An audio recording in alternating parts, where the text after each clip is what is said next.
alunos do 7º ano. Semana passada já começamos conteúdo novo já para a segunda avaliação.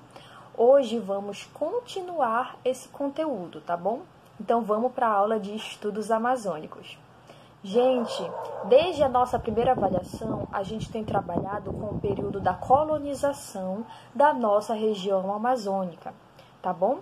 Então, estamos trabalhando com aquele período entre o século XVI, século XVII e século XVIII, quando ocorreram as primeiras empreitadas dos primeiros europeus, portugueses e espanhóis, que começaram a adentrar o nosso território amazônico.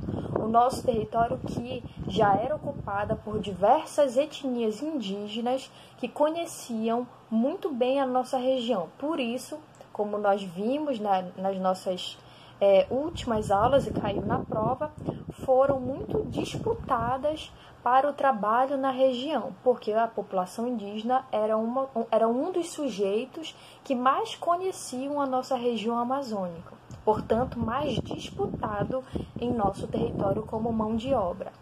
Além dos povos indígenas, trabalhamos semana passada com aqueles portugueses que nem sempre eram ricos e que vieram para a Amazônia. Lembra? Os degredados, dos Açores, da Ilha dos Açores e outros sujeitos que vieram de Portugal. Hoje a gente vai começar a trabalhar com os missionários, ou seja, os religiosos que vieram para a nossa região amazônica, ok? Para trabalhar com a catequização desses povos indígenas. Afinal, estamos falando de uma colonização pautada na religião cristã católica.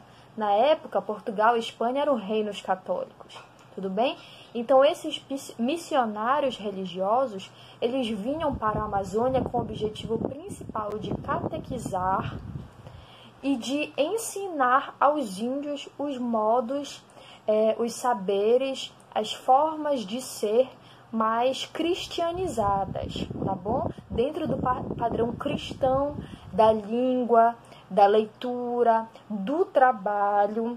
Então, catequizar, cristianizar também é ensinar esses povos indígenas a trabalharem, e para isso, isso foi muito importante para os interesses dos missionários, dos europeus, que os índios trabalhassem segundo a lógica da Europa e tudo mais.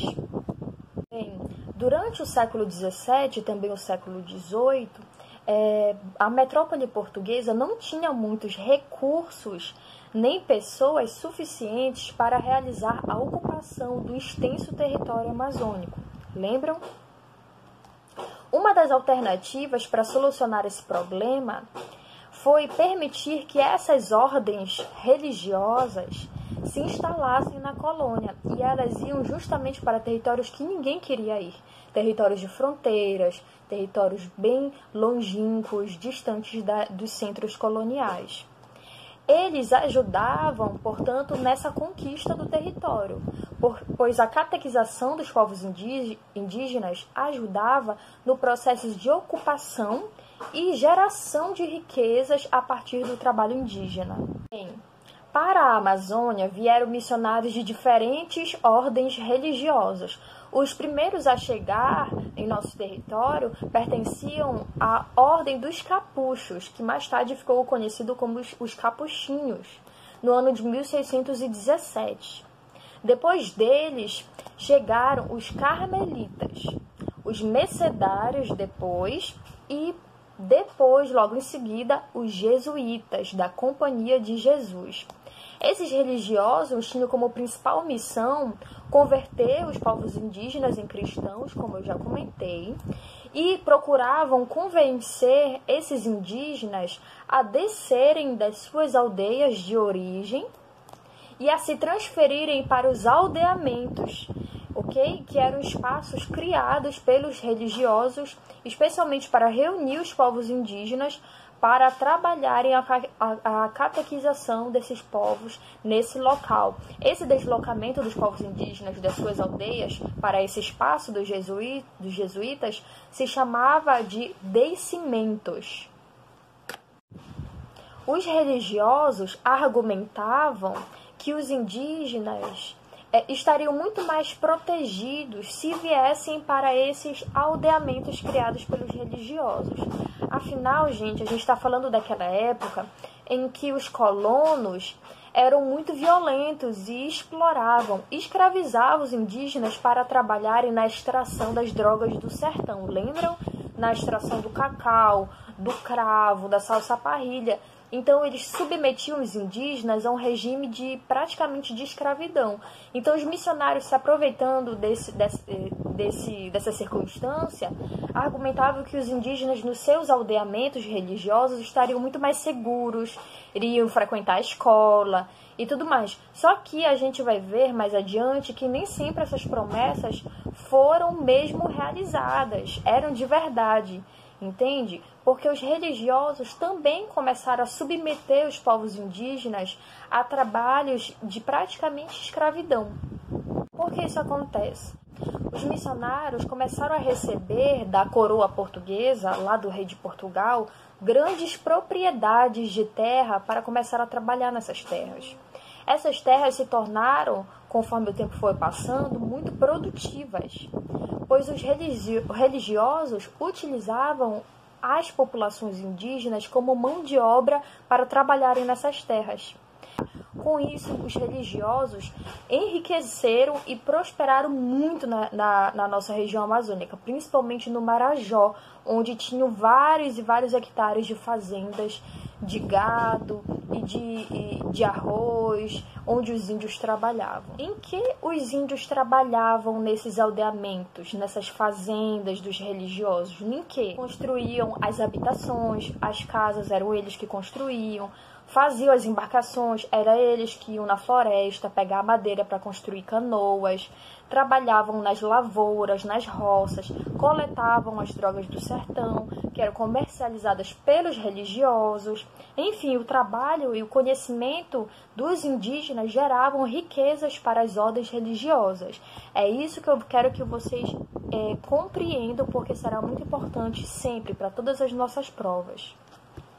Bem, alunos, atenção, porque também isso que eu vou falar agora também será muito importante para as nossas provas. Viu? A ação desses religiosos na Amazônia por muito tempo interessou a metrópole portuguesa. Era convergente aos interesses da metrópole portuguesa, ok? Nós vimos as principais razões nesse módulo que a gente está conversando agora, nesse conteúdo. Porém, prestem atenção para as provas. O controle sobre os índios aldeados que estavam nesses espaços coloniais provocou muitos conflitos entre os religiosos e os colonos, que não eram religiosos. Entre os religiosos e os colonos, os moradores, as autoridades coloniais. A razão desses conflitos é a dependência de que todos na colônia tinham dos conhecimentos e da força de trabalho dos indígenas. E naquele momento eram os religiosos quem tinham o poder, o domínio sobre os indígenas. Então, os colonos que também queriam utilizar o trabalho indígena começaram a ficar enciumados dos religiosos ao verem que eles estavam enriquecendo e os colonos não. Entenderam? Essas disputas pela mão de obra indígena entre religiosos e colonos e autoridades coloniais, a gente vai ver bem mais lá pra frente, tá? Na próxima aula, agora, a gente vai continuar trabalhando com outros sujeitos que estavam envolvidos nesse momento da colonização. E na semana que vem nós vamos trabalhar sobre as populações indígenas de fato e depois as populações africanas que vieram para a nossa região amazônica, tá bom? Ok, bom final de semana para todos. É isto, se cuidem e até mais.